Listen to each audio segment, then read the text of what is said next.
Hi, in this video I will show you how to install new filter on your XIAOMI Vacuum-Mop Robot 2nd edition Lite.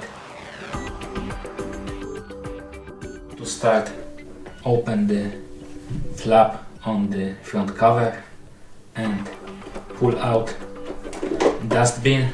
Dust compartment has been removed.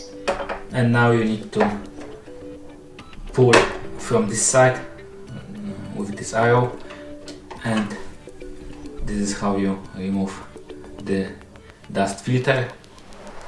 Install new one.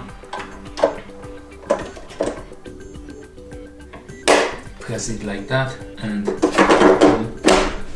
Dust compartment has been installed. And this is how you install new filter on a XIAOMI Vacuum Robot. Thank you for watching. If you like this video, subscribe to our channel and give us a like.